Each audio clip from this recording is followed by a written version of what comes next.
A beautiful girl and a handsome young man fall in love at first sight by chance. However, after that, the girl begins to feel isolated, and the reason is something you would never expect. When her boyfriend reveals to her who she really is and why he did that, the story takes an unexpected turn. Follow the story to the end to discover the reason. The story begins with a girl named Aros doing some shopping at the market. Suddenly, while walking, she trips over a guy named Josh. Josh was busy organizing some oranges, but the entire stack of oranges fell. You know Josh, the owner of the supermarket? The one who had the oranges arranged in 3 hours? If you mess with him now, you'll see what he'll do to you. Aros, noticing Josh's struggles, initiates a conversation, leading to their falling in love. Months later, Josh takes Aros home, where Aros displays visible nervousness before entering. Aros feels unwelcome because Josh's friend Katie dislikes her. Josh assures Aros that the others like her and that he supports her. Upon arriving at the house, Katie, who is unfriendly towards Aros, opens the door and only speaks to Josh. They then join their other friends, Patrick, Ole, and Sergey. Sergey's unsettling look at Aros is ignored by Josh. Sergey is revealed to be extremely wealthy, owning most of their neighborhood. Aros discovers a flash drive in her clothing after showering and calming herself. Despite her deep love and attentiveness towards Josh, his friends react to her with confusion and disbelief. Aros spoke with Katie to resolve their conflict. Katie denied loving Sergey, her roommate, explaining that he uses her and is already married. She tolerates this treatment because Sergey is wealthy and provides for her. Aros is upset for Katie, even more than Katie is for herself, and asks Katie why she hates her. Katie says, "I don't hate you. It's just that you always make me feel replaceable, like I'm disposable because of you." Aros replies, "I could never do that to you." Katie says, "I'm not as strong as you, and I can't do what you do." Aros, Katie, and Josh spent the evening dancing. Aros, noticing Katie's attempt to dance with Josh, intervened and danced with Josh herself.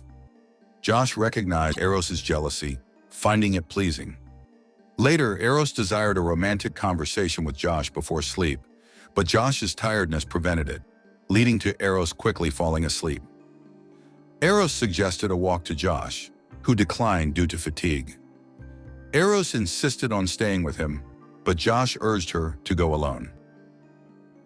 After Aros left, Josh accessed a flash drive from her bag. Aros discovered a knife in her pocket while at the lake. At that moment, Sergey approaches her.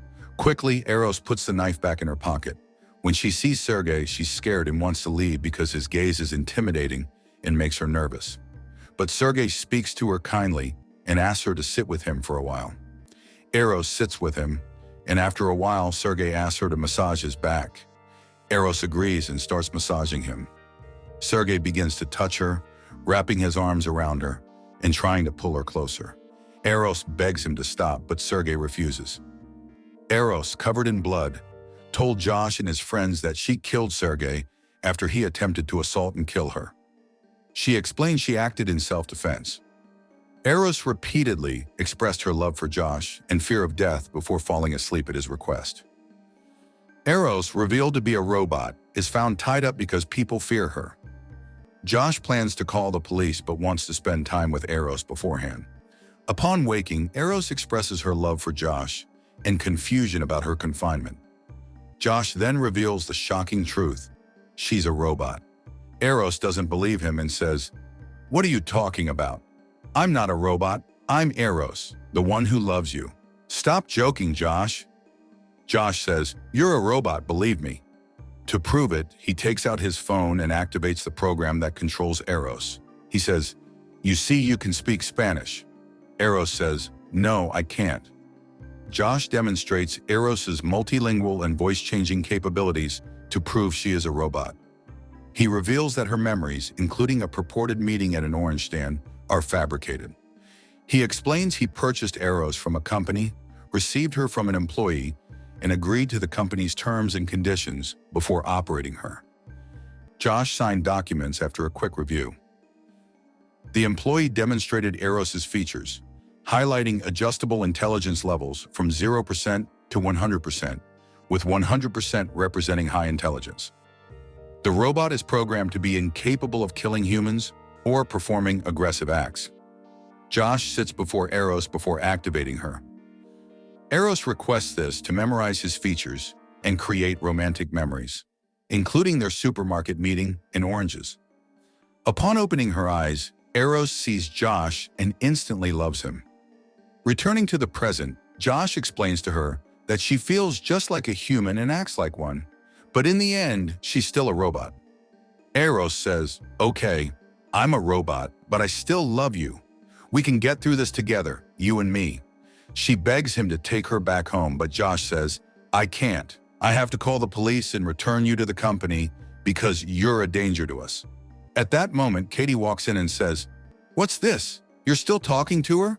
Why haven't you turned her off yet?" Aros asks, "Turn me off? How?" Josh tells her to calm down and takes Katie aside to talk. Katie says, "This isn't the plan we agreed on." Josh replies, "I know, but things got out of hand. I'll handle it." Meanwhile, Aros tries to free herself and goes for the knife she used to kill Sergey, which she had forgotten about when she fell asleep. It's then revealed that Josh and Katie had planned this all along to kill Sergey and take his money. They used Aros to commit the murder and pin the blame on her since she's a robot and can't kill anyone. Josh hacked her system and activated aggressive tendencies to make her kill Sergey. Josh attempted to subdue Aros until the police arrived, but Aros escaped after injuring him and stealing his phone containing a program that controls her. Josh then confessed his plan to Eli and Patrick, offering them a large sum of money from Sergey's safe in exchange for help finding Aros. Eli refused unless he saw the money first, leading them to Sergey's safe, which contained a significant amount of cash. Josh decided to divide the money among himself and two others. Eli protested, pointing out that there were 4 people, including Patrick, his robot friend. Josh refused to share with Patrick, deeming him ineligible for a share. Eli, concerned for Patrick's feelings, put him to sleep before negotiating with Josh, ultimately agreeing to a 3-way split. Later, Eli woke Patrick up again, and Patrick took a gun that was in Sergey's safe. The 4 of them then went out to search for Aros. In the forest, Aros accessed a program on Josh's phone controlling her. This program allowed her to change her eye color and adjust her intelligence level. Aros increased her intelligence to 100%, resulting in many new thoughts. Josh and his team divided to ambush Aros. Aros, witnessing Eli and Patrick approaching, hid and overheard their conversation about Josh's plan. Discovering she was merely a tool in Josh's scheme, Aros's love for him turned to hatred. Eli chased and caught Aros, intending to kill her with a gun. A fight ensued, resulting in Aros killing Eli. Upon seeing Patrick, Josh, and Kat arrive, Aros fled to Josh's car, locking herself inside. The car's voice recognition system prevented her from driving away. Josh attempted to stop Aros from stealing his car. Aros used her phone to mimic Josh's voice to start the car and drive away. Josh, angered by this, immediately contacted the car company to report the theft. Josh's car stopped and locked. He asked Patrick to retrieve Aros, but Patrick refused because he only obeys Eli. Josh then reset Patrick, taking Eli's place in his command structure, and increased Patrick's aggression to 100% before sending him after Aros. Aros struggled to exit a car and sustained 6 wounds. A police officer witnessed this. Aros quickly changed her language to German so she could speak to him in a language he wouldn't understand. Also, because Aros was programmed not to lie, she answered every question the officer asked in German without lying. I must tell you, she confessed everything to him in German, even admitting that she killed Sergey. An officer, initially unaware of the situation, discovered a bloody knife in a car, leading to Aros's arrest. Patrick then killed the officer, took control of Aros, and escaped in the officer's car to find Josh. When Aros saw the dead officer in the car's trunk, she felt that things had escalated. She quickly grabbed her bag, which contained only money, and told Josh that she would take her share and leave it to God. For her, it was a very, very good deal. But Josh didn't want Cad to leave, So he ordered Patrick to make sure she didn't leave the house. Patrick, in his confused state, ended up killing Cad. Josh said, "Damn it, what did you do? I told you to keep her from leaving, not kill her." Patrick replied, "What do you mean? We execute things literally. I don't understand implications." And with that, Cad was dead. Josh prepared a romantic dinner for Aros, who he kept captive. Patrick served them a special drink. Josh was angry because Aros, once obedient, had rebelled. Josh told her, "By the way, I used to love you, but I didn't expect you to kill a human. You, Aros, deceived me and did this." Aros replied, "Stop kidding yourself. I know everything now, and I know well that you used me to kill Sergei to take his money. You and Cad, you thief, you useless person." You know what, Josh? You're the kind of person who likes to blame others for your mistakes and failures because you're essentially useless. You have no ambition. All you have inside you is hatred, malice, and envy. You even want to steal from others, you thief. You're not just useless, but with your abilities as a man, that's what made you take out your phone, open the program that controls me, and reset my intelligence to 0. Then you ordered me to raise my hands to shoulder level, and in revenge for her words, he placed a candle under her hand and ordered her not to move her hand, even though he knew well that Aros could feel the heat of the flame. He left her like that and called the company that manufactured Aros to come and take her. By the time he finished the call, Aros's hand was on fire, so Patrick was ordered to extinguish it. Patrick forced Aros to point a gun at her head and shoot herself under Josh's control. Afterwards, Aros's manufacturers arrived, and Josh falsely claimed Aros caused the massacre and killed herself. When questioned about not stopping her, Josh said Aros loved him. One manufacturer recognized Patrick, but Josh deflected by claiming Patrick resembled a movie star. As they were taking Aros away, Josh asked if this was the end of the matter. The man said, "No, of course not. We still need to extract the videos and images recorded by Aros to understand exactly what happened." Josh said to him, "What videos are you talking about?" The man explained that their robots record their daily activities. Josh said, "Oh, I see. But since she took a bullet to the head, she's destroyed, right?" The man replied, "No, because the hard drives and storage units are located in the abdominal area, not the head." Josh said, "Okay, so the storage units are still intact. Thank you, sir, and goodbye." He let the people take Aros and leave in their car, sending Patrick after them. Patrick killed one person and chased another into the forest to kill him.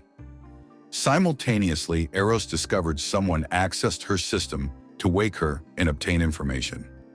Aros saved a person from Josh, convincing Patrick that Josh was deceitful and responsible for a friend's death, leading to Josh's demise. A grateful individual thanked Aros, who then confronted Josh. Josh attempted to kill Aros again, but Aros revealed she was free from his control, and a fight ensued. Josh grabbed Aros and took the gun, about to kill her. He asked her if she had any last words before she died. Aros said, "Yes, one word. I'll respond to you with it, Josh. Go to sleep." She then gave him the tool used to open the sugarcane juice bottle, which was shaped like a digger. She kept digging into his brain, pulling out some bones and part of his brain. And Aros took all of Sergei's money and a classic car, leaving the place. As she walked down the road, she encountered a man with a robot like her, who was shouting at her and treating her badly. Aros showed him her hand, which Josh had burned, and made a gesture that seemed to say, "Grab the person next to you and hit him with your hand," but I'm not sure what it meant. Anyway, the story ends here. Subscribe for more movies like this. Thank you for watching.